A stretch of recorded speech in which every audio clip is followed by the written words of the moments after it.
Okay, what's up mga True Pops? Another gala na naman to. Dito tayo ngayon sa Mahayhay Falls sa May Laguna. Tara, libutin natin yung buong lugar.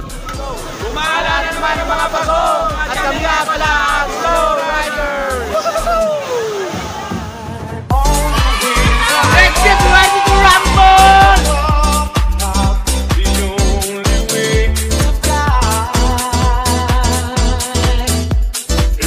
Mula doon sa may entrance, papasok dito, parking area, malawak naman.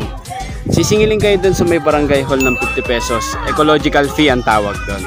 Tapos pagpasok nyo kahit walk-in, ito yung mga bahay na to, for rent yan, 2.5 lang, aircon na. Tara, punta tayo sa may pinakailog.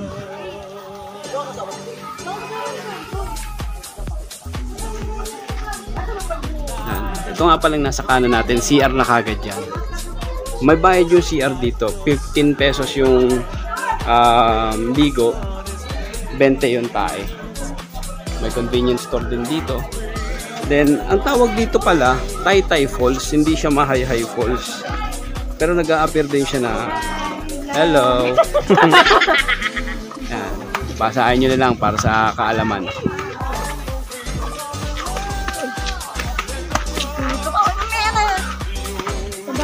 Yung ilog dito mga True Pops, malamig talaga. Hindi pa ako naliligo eh. Then ito yung papunta doon sa mismong ilog. 15 minutes na lakaran to mga True Pops. Kahululak niya!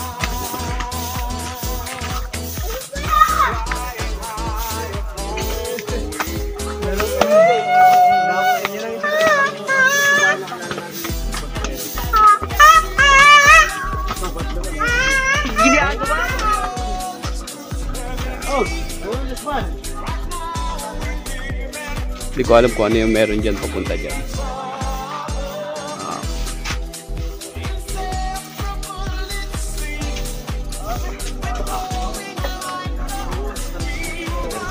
Hindi dito shotgun. Papunta na tayo sa ilog ngayon. Medyo may kalayuan mga True Pops. Tapos maraming puno, daming halaman. Bawal magpasok ng bote rito, bote ng alak, gano'n, na pwedeng makasugat o maging kalat. Basura mo, bit-bit mo.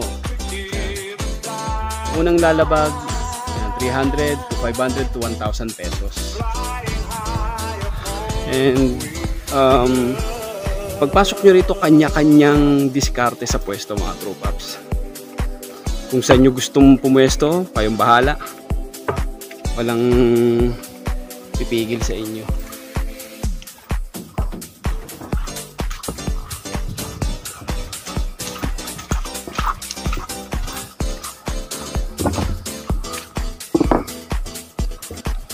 Mula sa Caloocan, biniyahe namin to ng 4 na oras.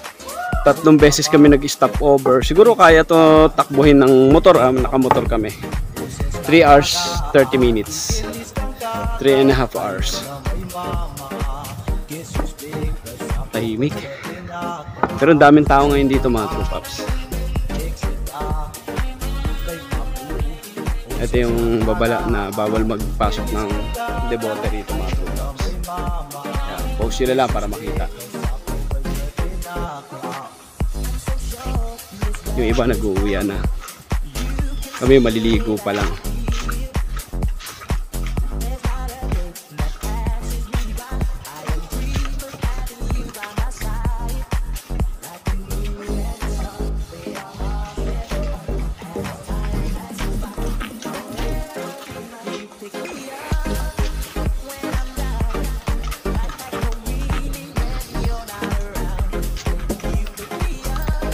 Kasama nga pala natin mga ka-slow riders natin. Gumala na naman ang mga pagong.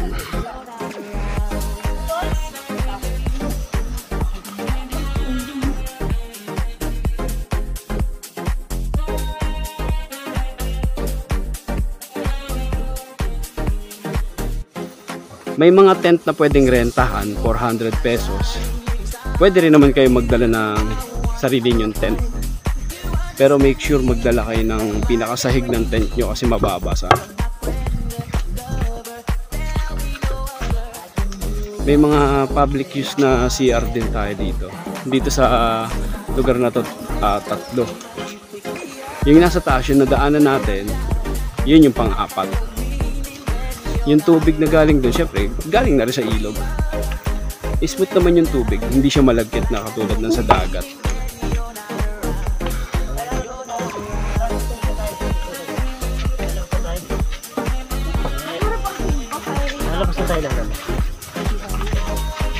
Ayun, bawal pa rin yung pagdadala ng bote o babasagin.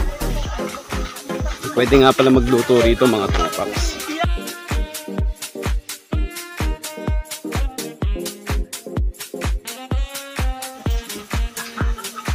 Oh, another babala para sa mga makukulit. Post yun na lang para mabasa. Okay, let's proceed. Time check. 5 minutes sa paglalakad natin. Estimate ko 15 minutes yung lakaran na to. Ibig sabihin may 10 minutes pa tayo na maglalakad. Mahaba-habang daldalan pa to.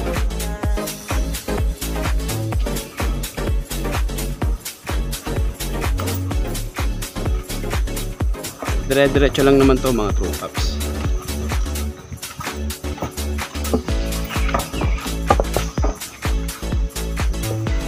Mula rito narinig na yung lagaslas ng ilog. Tingin tayo pabalik. Yan yung rear view. Ayun, nakita ko na yung mga kapagong natin. Nauna sila eh. Par, nasa na yung kasama niya, par?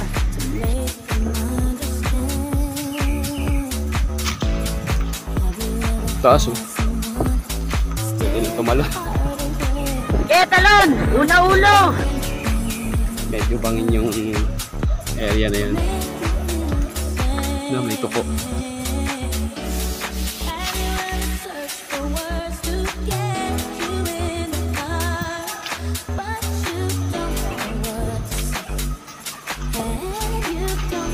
Saan pa?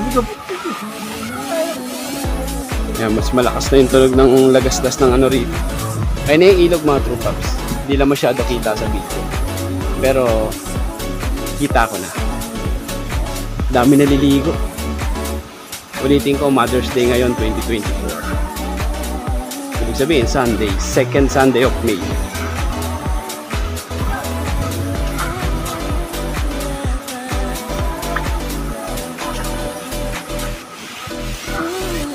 Napakalamig ng tubig dito mga true caps. So, para sa kalaman ng lahat, paki-post na lang.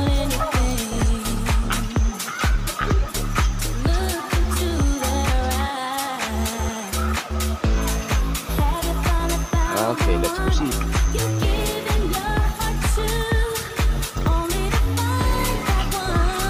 Meron nga palang mini ilog dito. Pwede kayo maligo rito. Yan. Yung iba dyan na naliligo. Pero doon pa banda sa dulo.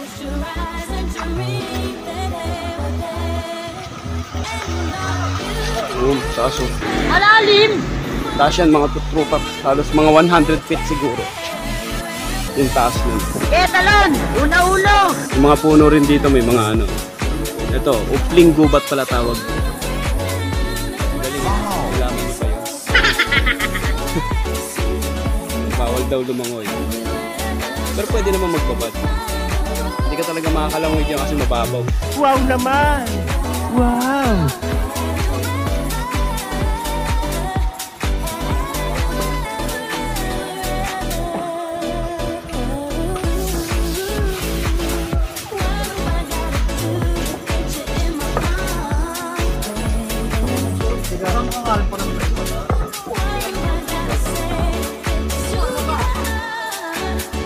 Hindi ako pa rin talaga maligo eh. Lamig kasi talaga ng tubig. Amang sightseeing lang tayo, okay na tayo. Okay, time check 9 minutes 34 seconds. Taraw na yung ilog mga tupaps. May hanging bridge dito. Pero malamang hindi na passable. Ayan. Hanging bridge. Pero makalawang, malumot, puro bagay. Pero may nakaupo banda doon. Pero hindi na siya pwede tawiran.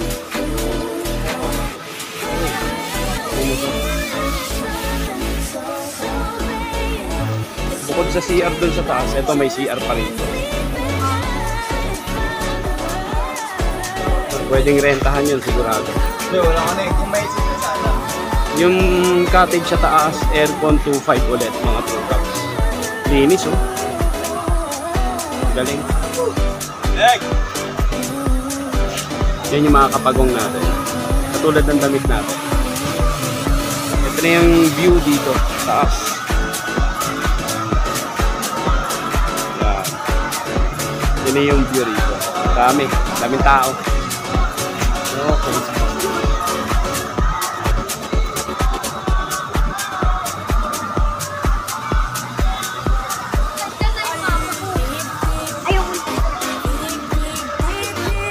Ito yung mga CR dito. Yan. Separate naman yung girls sa boys. Free use yan, walang bayad. Then may nagme-maintain naman ng cleanliness ng CR. Kaya okay na rin. Yung sa may aircon room, dun sa may taas, sa may parkingan, may sariling CR yun. Kaya wala kayong problemahan sa bandaw pagka nagpa-accommodate kayo dun.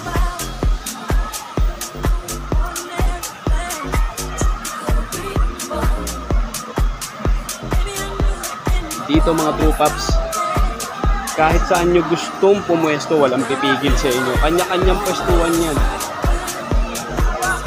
Yan. Tulad yan, grupo yan. Kahit saan dyan, pwede.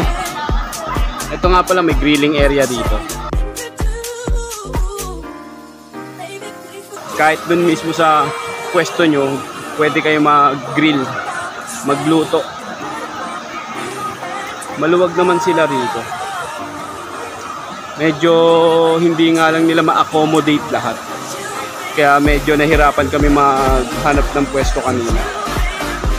Yan, yung mga tent na yan, 400 pesos yan mga true pops. Sila na nag-ayos yan. Tapos yung lamesa upuan, 200 pesos naman. Yan, tulad yan. 200 pesos yan mga true pops. Laki ng puno. Yan, another CR. Taytay Falls. Ito, 400 pesos yan.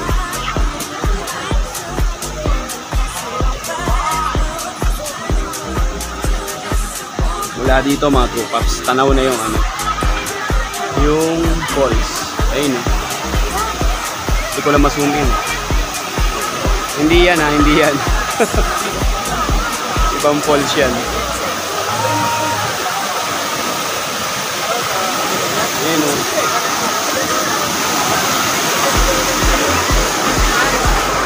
Sakto lang.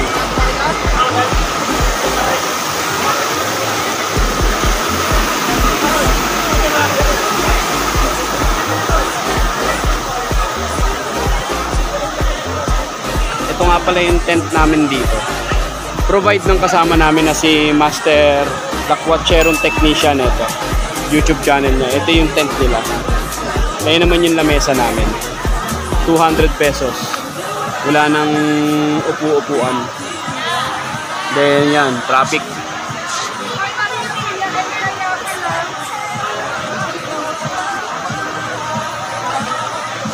Daming tao. Ingat nga pala rito mga true pops, may madudulas talaga na bato. Kung makikita nyo, may mga lumot. Kanina dito may bumaligtad. Ayun, hinilot tapos binigyan ng kape ng mga nagbabantay dito. Diretso tayo sa pinaka falls. Overview muna tayo dito. Ito yung itsura ng paligid dito. Daming spot dito na pwedeng pwestuhan.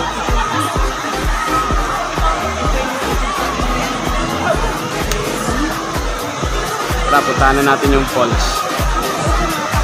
Ayan, pwede pa kayong umakyat yan mga true paps. May hagdan dyan. Tapos ito, ang ganda ng pwesto na ito. Pero syempre may bayad yan. Mauna-una lang talaga sa pwesto rito. First come, first serve basis. Kayo hanap ng pinaka-pwesto nyo. Yan, dito muna tayo. Parang sa Wawadam may mga malalaking bato. Then ito may parang sa Wawadam din. Huwag kayo apak dyan, madulas yan. May kalalagyan kayo dyan. It's either dito, hospital or sa sementeryo. Ayan yung overview dito. 360 view tayo.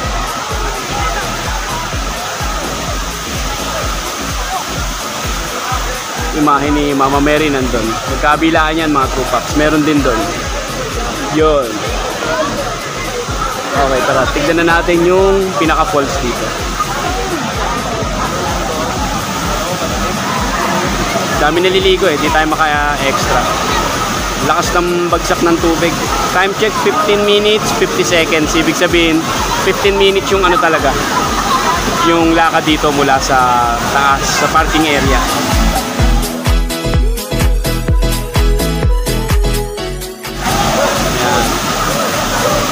Diyan nagmumula yung sa parang maliit na ilog. Papunta yan doon sa pinanggalingan natin. May mga natutulog ka rin. Pagod. Pak. Napakalamig ng tubig dito pero napakalinaw mga true paps kung makikita nyo. Sinubukan ko ng ibabad yung pa ako. Ang lamig talaga.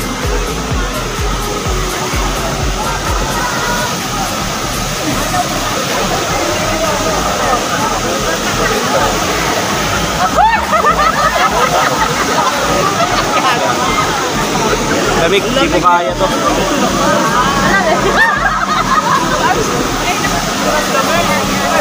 Then yun lang muna sa ngayon. Hindi, ayoko. Ayoko pa rin. Hindi magbabago isip ko. Ayan, ayoko talaga. Lamig eh. Sobra. Ang lakas ng lagastas ng ano mong umuulan sa kabilang parte.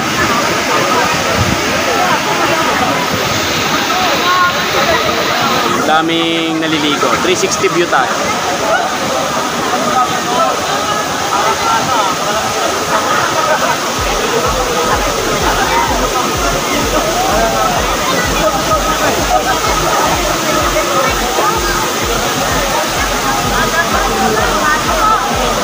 Okay. Yun lang muna sa ngayon. Cut.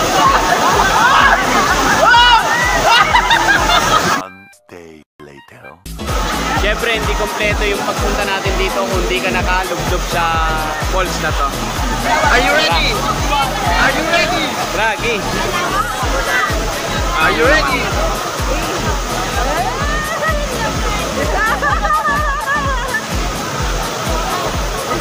Ano ba? Ang lamig. Tara, punta tayo banda doon. Video ba yan?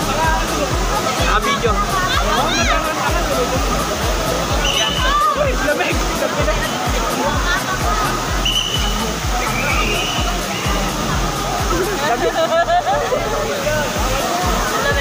Ayoko na. Hanggang dito lang okay na. Ayoko na hanggang dito.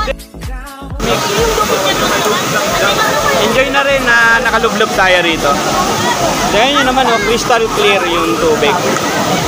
Ang lamig lang talaga. Pero ito yung lamig na mamimiss mo pagka nasa labas ka, nasa Metro Manila ka. Dahil sobrang init.